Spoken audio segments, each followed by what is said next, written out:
என்ன புரியாத மாதிரி பாக்குற? உன்னை இங்க இருந்து கோயம்புத்தூர் வரைக்கும் பிக்கப் பண்ணி போயிருக்கான். எனக்கு தெரியாதுன்னு நினைச்சியா? நான் தான் ஆளை வச்சு ஃபாலோ பண்ணனே. அடுத்தவங்க என்ன பண்றாங்கன்னு வேவு பாக்குற புத்தி தானே உன்னோடது. கரெக்ட். ஆனா அதுல ஒரு சந்தோஷம் இருக்கு. உன்னை பிக்கப் பண்ணி கோயம்புத்தூர் இருக்கிற லாட்ஜ்ல ரூம் போடுற வரைக்கும் ஃபாலோ பண்ண நம்ம பசங்க. ரூமுக்குள்ள நீங்க 2 பேரும் என்ன டிஸ்கஷன் பண்றீங்கன்னு தெரிஞ்சுக்க முட்டாங்களே. ஆமா, அப்படி என்ன முக்கியமான விஷயம் டிஸ்கஸ் பண்ணீங்க? வேணும்னா சொல்லு, நானும் ரூம் போடுறேன். நம்ம 2 பேரும் சேர்ந்து டிஸ்கஸ் பண்ணுவோமா? ஏச்சி வாய் மூடு. கோவில்ல வந்து இவ்வளவு கேவலமா பேசிட்டு இருக்க. ஒரு நிமிஷம். கோயம்புத்தூர் வரைக்கும் போய் லாட்ஜ்ல ரூம் போட்டு டிஸ்கஸ் பண்றது உங்களுக்கு தப்பா தெரியல?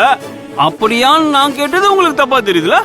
ஹே, இதுக்கு மேல ஒரு வார்த்தை பேசுன கத்தி கோவில்ல இருக்கிற எல்லாரையும் கூப்பிட்டுருவேன். தயவு செஞ்சு செய்ய. நானே சத்தம் போட்டு ஊரை கூப்பிடலாம் தான் நினைச்சேன். கொஞ்சம் சப்போர்ட் பண்ணு. என்ன மேடம் பாக்குறீங்க? ஏற்கனவே அந்த குடும்பத்துல பிரபாகரன் ஒருத்தன் தப்பு பண்ணதுனால அந்த குடும்பம் அவமானப்பட்டு அசிங்கப்பட்டு தெருல நிக்குது. இப்ப இவனும் கோயம்புத்தூர் வரைக்கும் ஒரு பொண்ணை கூட்டு போய் லாட்ஜ் ரூம் போட்டு தங்கினான்னு சொன்னா அவன் மாம பிரபாகரனை விட இவன் பேர் எடுத்துருவான்ல. கூப்பிடு. இப்ப நீ கூப்பிடுறியா ஊரை நான் கூப்பிட்டுமா? இங்க பாரு, இன்னைக்கு நான் உன் கூட டிஸ்கஸ் பண்ணலாம்னு இருக்கேன். நீ என்ன சொல்ற? பிஞ்சிரும். என்ன மேடம் இது? நான் எவ்வளவு நாகரிகமா பேசிட்டு இருக்கேன், நீங்க என்ன இவ்வளவு கேவலமா பேசிட்டு இருக்கீங்க? இத்தனை நாளா நீ அந்த வீட்டுல தனியா இருக்கன்னு எனக்கு தெரியாதா? நான் நினைச்சிருந்தா என்னைக்கோ வந்து கதவை தட்டியிருப்பேன். ஆனா அது நாகரிகம் இல்ல, தப்பு. இப்பதான் நீ அந்த கதிருக்கு கம்பெனி கொடுக்கறன்னு தெரிஞ்சிச்சுல, அப்புறம் என்ன பாராபட்சம் பார்க்காம எனக்கும் கம்பெனி கொடு. ஏற்கனவே ஊர் மத்தியில வச்சு சிலம்பாட்டத்துல என்கிட்ட நீ அடி வாங்கின, மறந்து போச்சா? அது எப்படி மறக்க முடியும்? சாகுற வரைக்கும் மறக்க முடியாது. அதுக்கெல்லாம் சேர்த்து வச்சு வட்டியும் முதலமா கொடுக்கறேன். ரெடியா இரு. இந்த முரளி முடிவு பண்ணிட்டான், அதை யாராலையும் மாத்த முடியாது. கண்டிப்பா வரேன். இன்னைக்கு ராத்திரி எனக்கு தீபாவளி. உன் வீட்டுல தான்.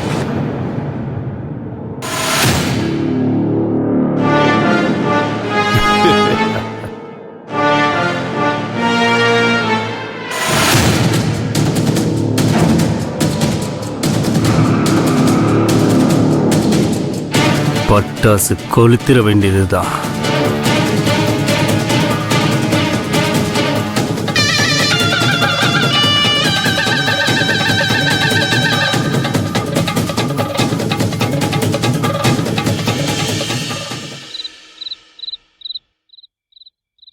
Cheers!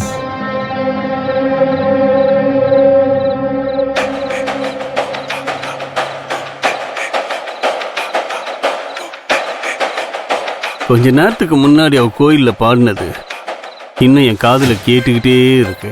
அப்ப இன்னைக்கு சொன்ன மாதிரியே அவ வீட்டுக்கு நீ போறியா? பீனா, நான் என்ன வாய்ஸ் அவடால விட்டேன்னு நினைச்சியா?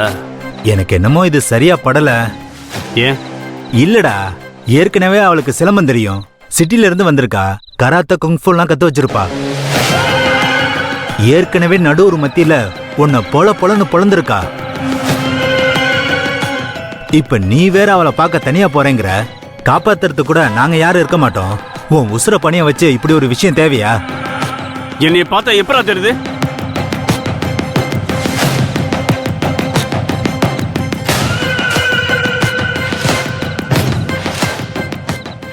என் நெத்தியில பச்சை குத்துற மாதிரி சாகுற வரைக்கும் மரியாத ஒரு அசிங்கத்தை அவ எனக்கு பண்ணியிருக்கா. அவளை பழி வாங்கறதுக்கு எனக்கு ஒரு நல்ல சான்ஸ் கிடைச்சிருக்கு. விட மாட்டேன்டா.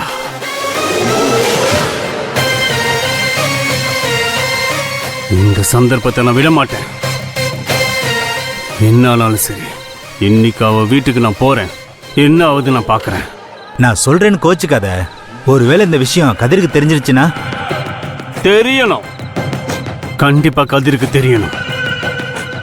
அப்பதான்டா ஒரே கல்ல 2 மாங்க அடிக்க முடியும். நாளை காலையில மணிமங்கலம் ஏரியில 2 போனம் கிடக்கு. காதல் தோல்வியில விரத்தி ஜோடி தற்கொலைன்னு பேப்பர்ல நியூஸ் வரும்.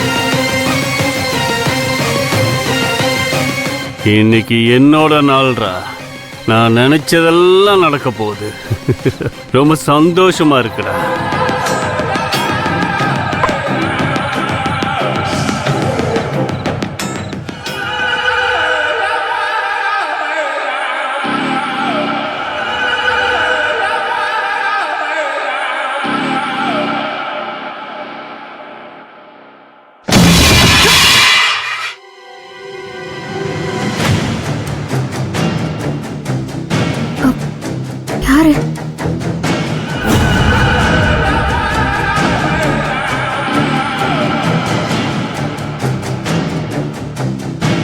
யாரா இருக்கும்?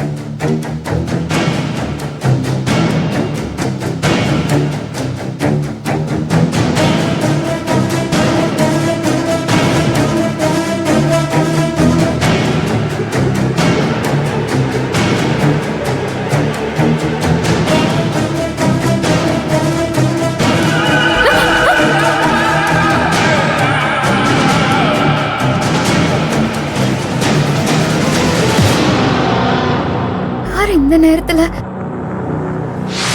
இந்த முரளி முடிவு பண்ணிட்டான். அதை யாராலையும் மாத்த முடியாது. கண்டிப்பா வரேன். இன்னைக்கு ராத்திரி எனக்கு தீபாவளி. உன் வீட்டில் தான்.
ஹேய், என்ன பண்ற நீ? நீங்க இங்க என்ன பண்ணிட்டு இருக்கீங்க? அது சும்மா. ஒரு பொண்ணு தனியா இருக்கிற வீட்டுக்கு சும்மா தான் வந்தீங்களா? எனக்கு புரியல. ஏய், ரொம்ப ஓவராலாம் பேசாத. நான் ஒன்னும் உன்கிட்ட ஜாலியா பேசிட்டு பொழுது போக்குறதுக்காக எல்லாம் இங்க வரல. வீட்ல எனக்கும் நிறைய வேலை இருக்கு.